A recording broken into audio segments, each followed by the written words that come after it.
Welcome to Tech Bytes and News, your daily roundup of articles featured in Hacker News. Today, we're diving into the world of classical poetry. Specifically, we're talking about Catullus, the Roman poet, and why he still seduces us, even after 2,000 years. Catullus, huh? I've heard the name, but I can't say I'm intimately familiar. What's so special about him? Well, that's the million-dollar question. He's not just one poet, you see. He's got this incredible range. On one hand, he's this doctus poeta, a refined literary figure, full of wit and allusions.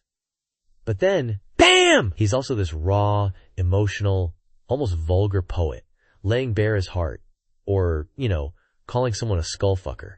Skullfucker? Really? That's quite the range. How does that even work? Exactly. It's that duality that makes him so fascinating. He can write these incredibly tender love poems to Lesbia, his pseudonym for a lover. And then, in the next breath, launch into these obscenely funny attacks on Julius Caesar. It's wild.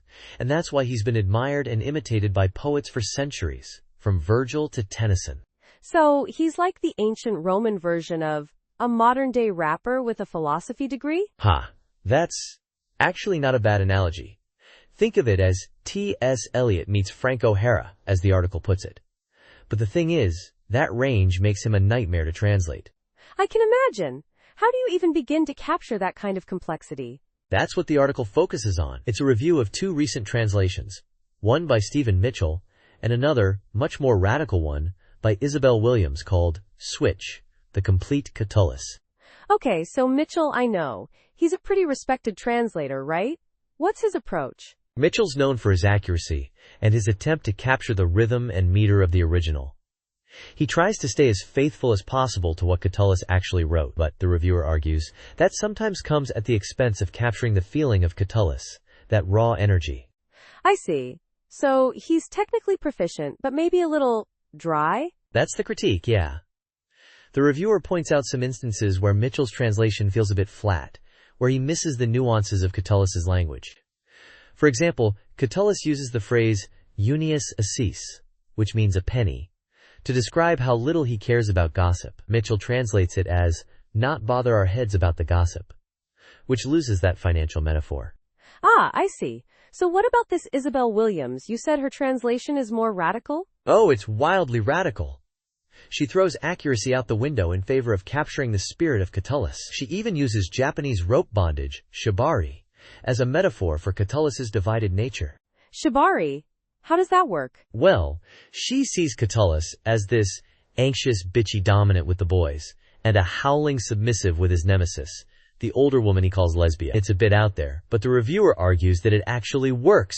It blows away the cobwebs and gives her translation this incredible immediacy and wit. So she's not trying to give you a literal translation, but more of an experience? Exactly. The reviewer says that Switch isn't something you'd use as a primary text in a Latin literature class, but it's perfect for anyone who wants to know what reading Catullus felt like. She uses modern slang, pop culture references, anything to get that feeling across.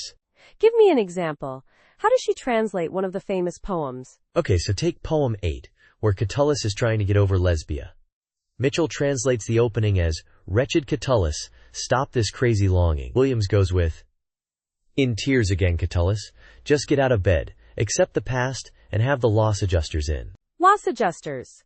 That's unexpected, but I can see how it captures the feeling of trying to move on after a breakup. Right? It's not literal, but it's emotionally true. And that's what Williams is going for. She's trying to channel that strutting young genius, that brash newcomer, that lover who wears his heart on his sleeve. So which translation does the reviewer prefer? The reviewer clearly has a soft spot for Williams's Switch. They acknowledge that it's not for everyone, but they argue that it's the translation that truly captures the essence of Catullus, that raw, unfiltered energy. Interesting. It sounds like both translations offer something valuable, just in different ways.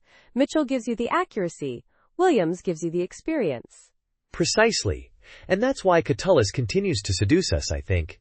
He's a poet who can be approached from so many different angles. He's complex, contradictory, and utterly unforgettable. Well, you've definitely piqued my interest. I might have to check out both of these translations and see what all the fuss is about. Do it! You won't be disappointed. Catullus is a poet for the ages. Thanks for joining us on Tech Bytes and News.